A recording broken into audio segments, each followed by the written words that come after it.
Hi all and welcome. My name is Regina and I'm the Programs Committee Co-Chair of the Women's Professional Network, which serves the Thomas Edison State University and New Jersey State Library community. We are excited to celebrate Women's History Month with a series of interviews of women from New Jersey in the higher education world. We are honored today to be joined by Alicia Malone. Alicia is the Assistant Dean of the School of Business Management at Thomas Edison State University, where she focuses on undergraduate business programs. She has more than 20 years of experience in higher education administration, working with adult students and enabling them to achieve their academic and professional goals.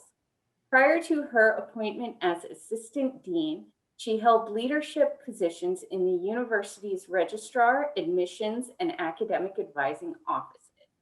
Ms. Malone has presented on prior learning assessment at the university's National Institute on the Assessment of Adult Learning and served as Vice President of the American Federation of Teachers Local 4277.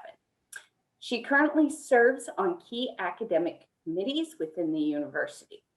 Ms. Malone earned a Bachelor of Science in Business Administration from Rowan University and a Master of Arts in Liberal Studies from Thomas Edison State University. Thank you so much for speaking with us today, Alicia. Thank you.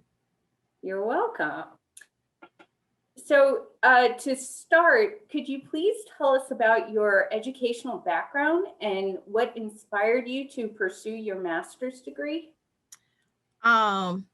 I'll try to make this long story as short as possible. My undergraduate degree I got as a traditional student right out of high school. Left high school, got an academic scholarship to, it was Glassboro State College then, now it's Rowan University. And so went there for 4 years, graduated. At the time that I graduated, I was tired. I was tired of always having something due, always writing papers, and I just wanted to work. I didn't want to go straight back to school. Always had aspirations of going straight back to school, but I was just tired and I wanted a break and I wanted to do something different and work. So my undergraduate degree is in business, and so I started working. Didn't know what I wanted to do. You know, when you get that degree, you graduate, and then it's like, now what? Where am I? Where am I going to work? What am I going to do? But I figured with a business degree, I could, find a job somewhere. I started working at Comcast immediately after undergrad. Didn't really like that. And then an opportunity came up. I had worked at Thomas Edison State University as a temp during college. So I was familiar with the institution and I knew some people there. And so I applied for a job in the registrar's office as an evaluator and got that job. And it was throughout the time period that I was there, I kept coming across people. You have people in your life who see potential in you. You're just doing things that you just do things because you are who you are. And, if you're a hard worker, if you're diligent in what you do, that's just who you are and that's just what you do. And people just saw potential in me. People kept saying, you need to go back and get your master's degree. You need to go back and get your master's degree because there's so much more, so many more doors that can be opened if you go back and get your master's degree. And, I was having a good time working, going on vacation, doing things. And I kind of listened, but I didn't listen. And the more people said it to me, the more it kind of started to sink in. And then eventually I started working in academic advising. And my boss there was really, really just relentless. He just wouldn't give it up. Like every day he would say, so when are you going to get that master's degree? So when are you going to get that master's degree? And so I got to the point where I said, and this was 15 years later, 15 years after undergrad. At that point, I was married. I had 2 small kids. I had a house. I had a lot of stuff going on. And it was just, I felt that it was just going to be too much for me. And I kept saying, I can't do it. It's too much. I can't do it. It's too much.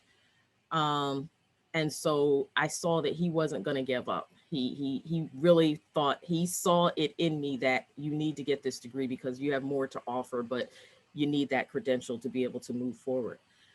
And so I applied to the graduate program at Thomas Edison. I kind of applied because I wanted to show him that I can't do this. And so I kind of figured that if I apply and take a course and I bomb out, I can then say, I told you I can't do this because it's just too much for me right now. And so I applied and I said, I'm just going to take this one course and I'll show him that it's too much for me. And I ended up getting an A in the course. And and then so I was like, darn. So I took another one and I took another one. And then, once you start taking courses, next thing you know, you have 6 credits, 9 credits, 20 credits. And once I started, I knew that I couldn't stop. I knew I had to finish up. I couldn't start something. Plus I had, 2 little kids at home, and I knew that I couldn't set the example that it was okay to start something and not finish it. And so it took me 3 years, but I did it. And honestly, it was one of the best decisions that I've ever made. I've never looked back. And it helps me in my job because as I work with students who were like me, who are like me, who are working, who have families, I can talk to them from experience because I know exactly how they feel. I know that it's overwhelming and it's a lot, and you don't get a lot of sleep, and you have to cut out things. I know exactly what they're going through. And so it makes it easier for me to talk with them and walk them through the process. So yeah, so long story, but that's how I ended up getting my master's degree. And one of the best decisions I've ever made. It's amazing how coworkers and bosses and mentors at work can really inspire you. That's what happened to me, and that's how I got my library degree. My bosses in college just pushed and pushed and pushed, and they were like, nope, you need to be Yeah, a librarian. Let's it go. is. And I'm a spiritual person. And so I really feel that God puts people in your life who are going, there's some place that he wants you to be. And so he places people in your life who are going to make things happen. Because if it was up to me, I would have continued to just put it off and put it off. But I needed to have that push from somebody to say, you got to do this, you got to do this. And it was just somebody who saw, and there were people throughout my, my career, but it was, that those people that just said, you got to do this, you got to do this. And so finally it was like, fine, I'll do it. And it was one of the best decisions I've ever made. Yeah. And it's really powerful. It's interesting too, both you and Dr. Harris, who I interviewed, um, talked about your kids and setting an example for your Mhm. kids and how important it was to show them what their mom could accomplish, Right. even with all of the responsibilities and all the stuff that they had going on. So I really admire you for that Yeah. as well. Yeah. It was, I'm not gonna say that I didn't shed a few tears along the way, because I'd be lying if I said that. And not because it was, it was difficult. It was just I was so exhausted. I was exhausted. But during that time period, I didn't go on vacations because all my vacation days were spent doing work. If I had a project or a paper or something to do, once the kids went off to school and everybody was out of the house, I would just take vacation days and be at the library, or so that's how I spent my time during that 3-year time period, was working through this degree, to put the time in, because I didn't want my kids to suffer. I didn't want to sacrifice the time that I was spending with them to put into this. So I had to fit it all in. There were other things in my life that I had to get rid of because I was involved in so much, but you get it done. Those things that you want to fit in and things that you want to get done, you find a way to get it done. And I found that out about myself, that when you put your mind to something and you want to get it done, you get it done. So Yep, where there's a will, there's a way. Absolutely. Well, that was really fantastic, and I think it's also really important to kind of set the realistic expectations of, what a working person can expect when pursuing an academic career, like time management and Yeah. all that good stuff. But Yeah. now you It's a have the sacrifice. degree, Yeah. It's a and sacrifice. It's a sacrifice, but it's one of those things you don't see it up front when you're going through. You're just, I just got to get this done and I got to write this paper and I got to read these books and I got, I'm tired and it's 2 o'clock in the morning and I have to get up at 6 o'clock in the morning. And, so you're just going through, but you don't see 3, 4, 5, 6, 20 years down the road how this is going to impact your life. And if you just keep your eye, you have to, because it took me 3 years because I could only do one course at a time. But it was one of those things where I didn't know where it was going to take me, but once it was done, it was done. I had it, and it, because of that, it changed my life because there were so many more opportunities that were available to me. so currently, so you're through your master's degree. How did you get into your current role? And what currently interests you most about overseeing undergrad business management programs? Um, Honestly, that the first question kind of moves into the second question. The jobs, when I finished my master's degree, and I wasn't going through the master's program to, because I had a specific job in mind. I was just going through just to have the credential so that if something came up, I would be able to apply for it that I was interested in. Honestly, I finished my degree in February. The assistant dean position came available in March of that same year. So it was it was one of those things where it was an opportunity that came up and I was prepared for it because I had done what I needed to do. It was exactly what I was doing, not because I was preparing for that particular position, but when an opportunity presented itself, I was ready because I had the credential that I needed to be able to move into that. So, I applied for the assistant dean job, got the job, and just one of the things that I really absolutely love, and not just about being an assistant dean, but in all the jobs that I've done, all of the positions that I've had within the university. I started out as an academic advisor, and then admissions kind of morphed into the registrar's office for a little while. So I worked kind of in admissions, and then I worked in academic advising. So I've always done student service types of things where I've had contact and access with the students. And for me, it gives me great joy and pleasure to be able to move people from one section of their lives to to kind of move them from where they are to get them to the point of graduation, whether it was evaluating their transcript and trying to fit those puzzle pieces in to see what they've taken before, how it fits into what they, what degrees. And sometimes people will pick degrees that have nothing to do with the credits that they have, and being able to rework those credits and be able to say, all right, the better use of your credits would be if you went towards this degree than that degree, and giving them that hope where they're thinking, oh man, so instead of 3 years to go, I only have a year to do, so that in academic advising, just helping people to figure out what it is that they want to do, what courses that they need, making sure that they're taking the courses in the sequence so that they can get from here to there to that end goal.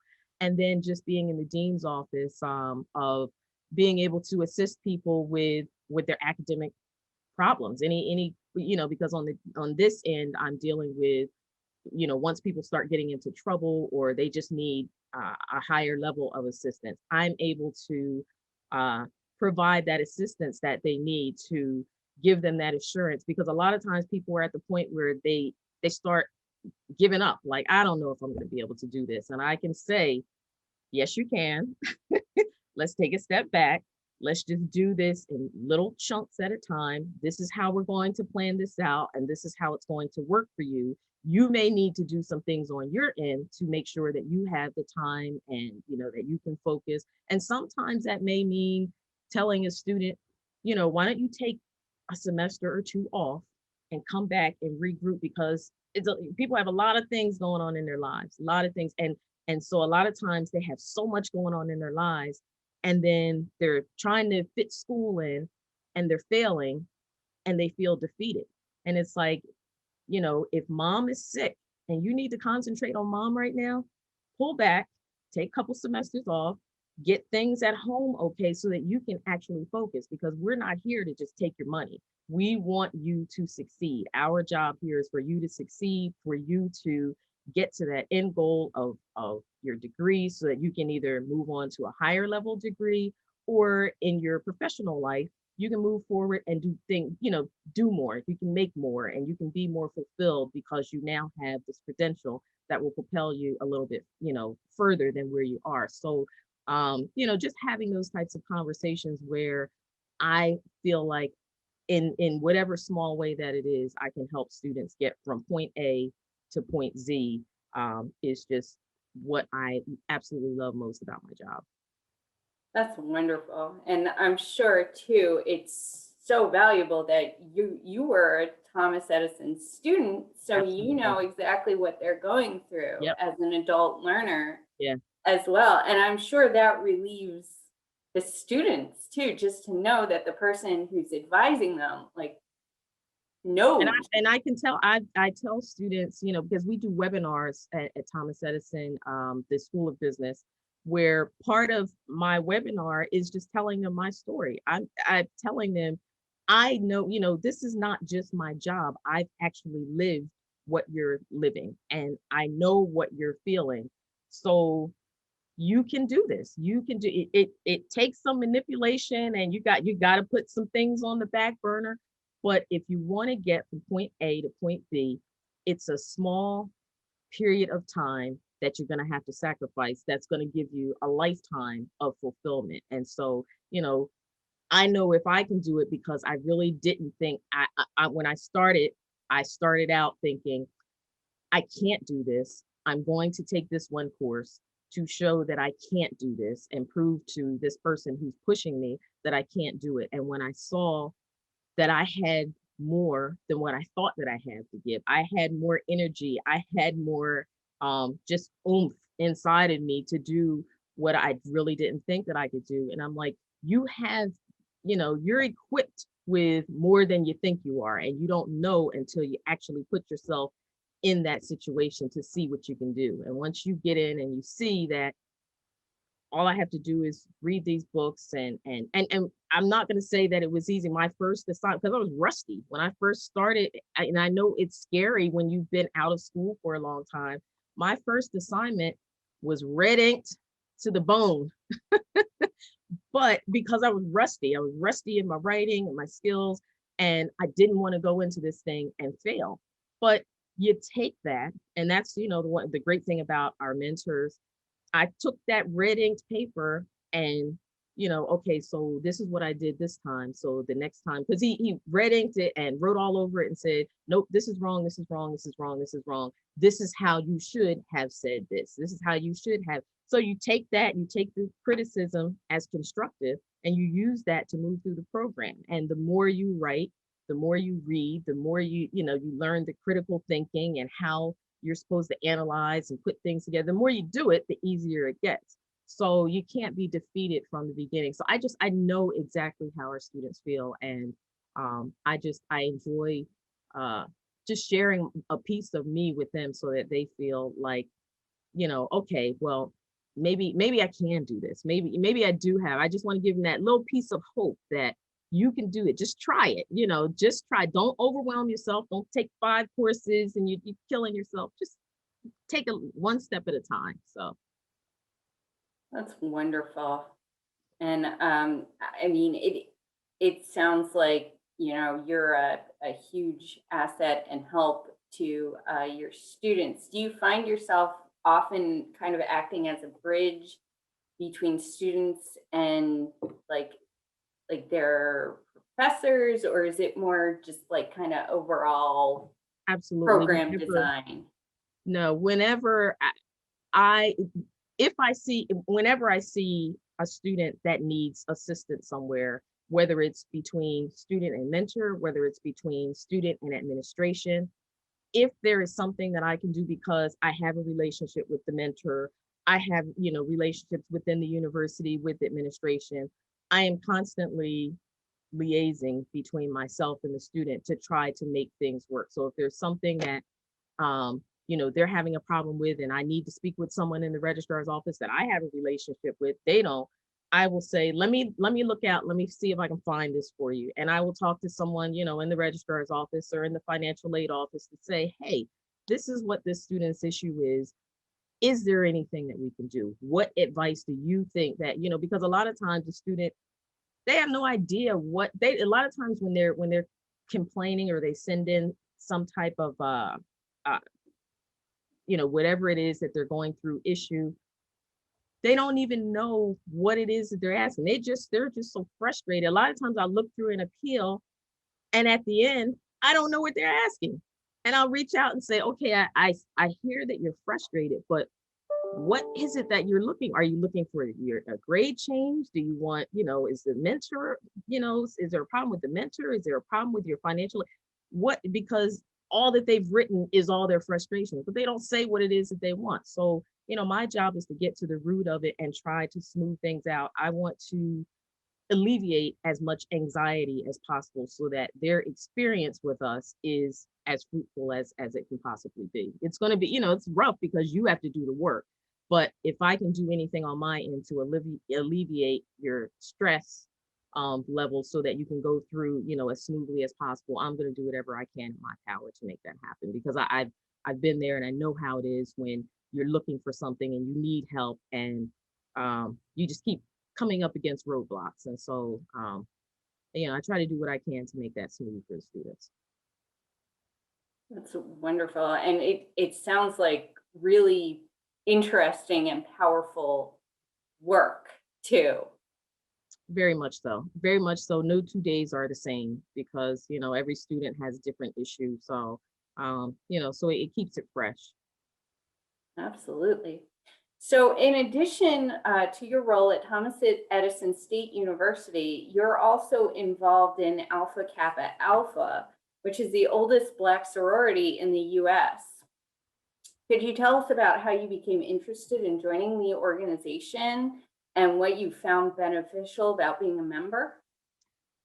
Um, yeah, Alpha Kappa Alpha is um it's a community, it's a service organization. It's a college, it's for college women. It was founded in 1908 by Black students, Black women on Howard University's campus.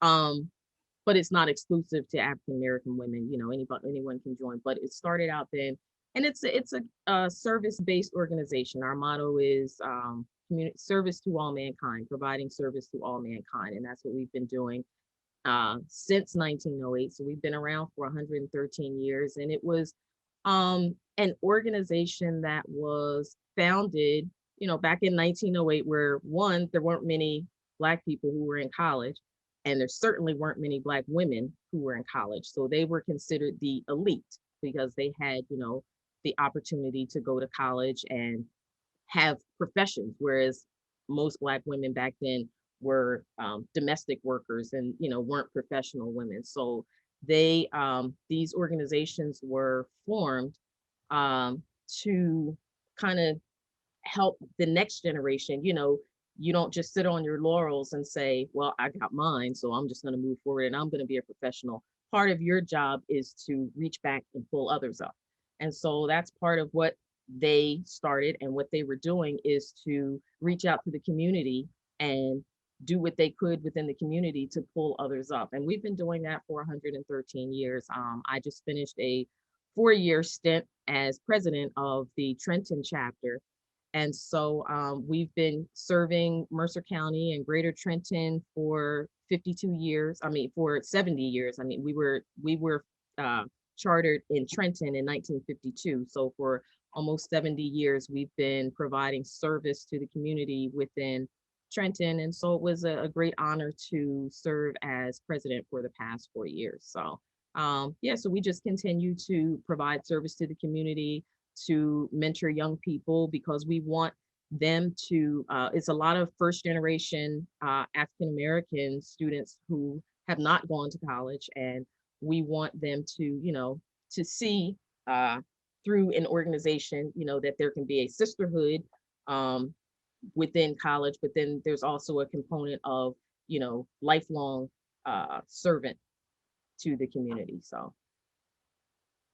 And that's wonderful. And it's wonderful that this is a service-based organization, um, but that you get to work with not only people who are also interested in serving the community, but also other educated women with similar backgrounds. So you can pull your knowledge and absolutely. expertise that way. Right. And it's it's taught me a lot about just being a leader, just being uh part of something where I've done a lot of things that I hadn't done before, just we just have a lot of activities that within the community, just organizing, leading, critical thinking. You get to put all of that into action when you're doing things within the community to help out. We give scholarships to area youth, so there's always planning or fundraising, and so it's always a lot going on because you want to shine a positive light in the community so that we can help out in any way that we can. There are national initiatives that we have that we focus on, but we do whatever we can within our community, and the different chapters around the country and internationally are working on the same initiatives and all the different communities around the country, and so we really we put a mark on what we do, in the world. That's excellent. And could you tell us a little bit too? I know you mentioned leadership. How did you decide to join the board for the organization, and what's kept you wanting to be an officer in your local chapter? Since I joined, Epsilon Upsilon Omega is the chapter, the Trenton chapter, and I became a member of that chapter in 2004. And honestly, since I came into the chapter, there was never a time that I can think of that I wasn't actively engaged and a part of either chairing a committee, like a part of a committee, chairing a committee, or being an officer. And basically, it's one of those things where if there is a need and I can fill that need, um, it's hard to say no if there's something that needs to be done. It's one thing, like when I was doing my master's degree, there were a lot of times when people came and said, "Can you do?" And I said, "No, I can't." But if something needs to be done and I know that I have the ability to do what it is, and I do, and I have the time to do it, it's hard to say, no, I don't want to do it, because I feel a sense of responsibility as a member of this organization. Because when I came into it, it was one of the things that I said that I would do. I would have a lifelong, lifelong yearning in my heart for service. And so if there's something that needs to be done and I can do it, I do it. And so there's always been, every year, when there was offices and positions to be filled, there was always something that was open. We need somebody in this position.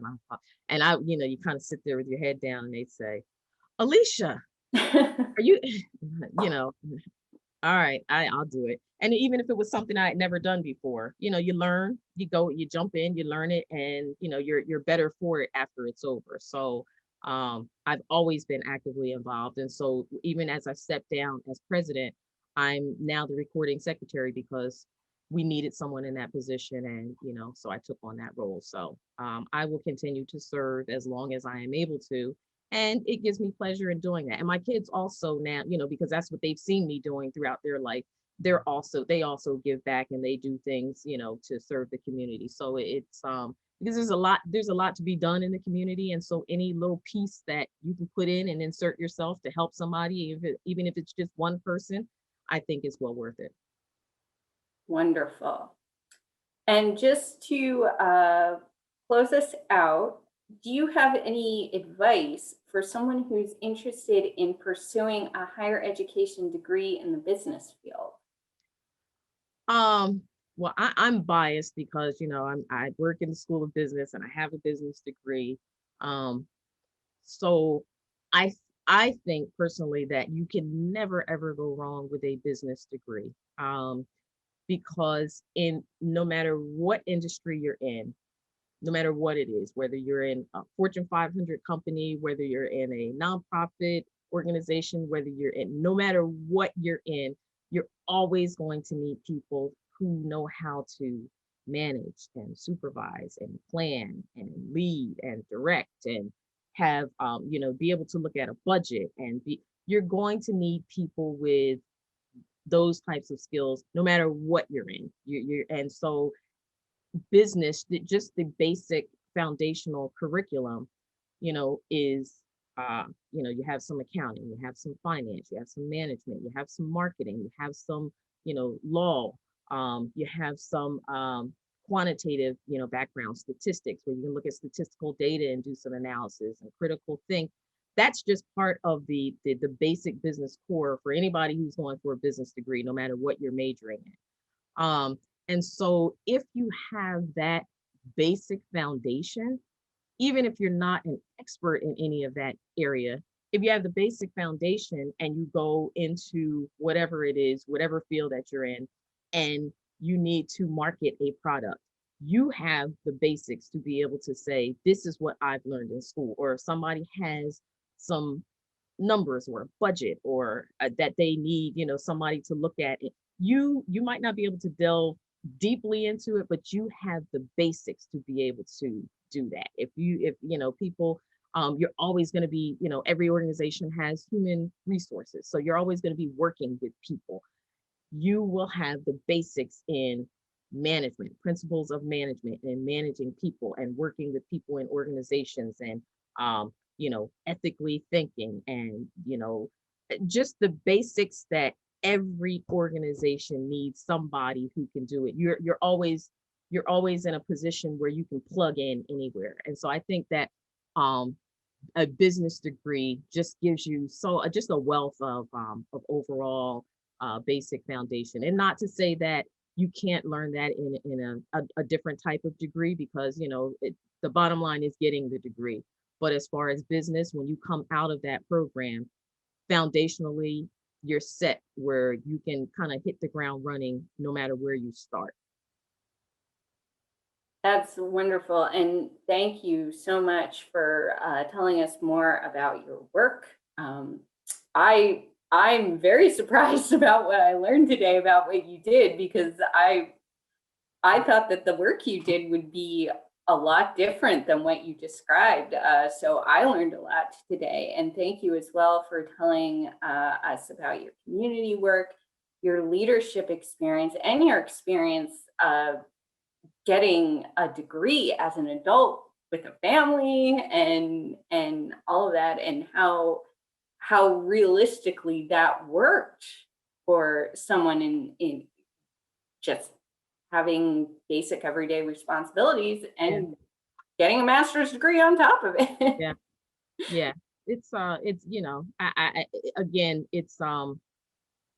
I'm glad that I did it, not only for myself, but it also it enhanced my job, because this is what I do. I speak to students who are like me every day. And so um, if I can in some way help somebody um, get to the point where they realize that they have what it takes to get it done, and then to see that person succeed and come out on the other side at commencement, just the greatest thrill of my life. So I just uh I love our students. I love the fact that they, you know, some of our students are with us for years, 6, 7, 8, 9 years, and the tenacity, they just don't quit. They just don't quit. And to see them finally get to the point where they finish, uh, and their children are there, or they're graduating with well, I got to make sure that I graduate before my son graduates, or I got to make sure that my son is graduating at the same time.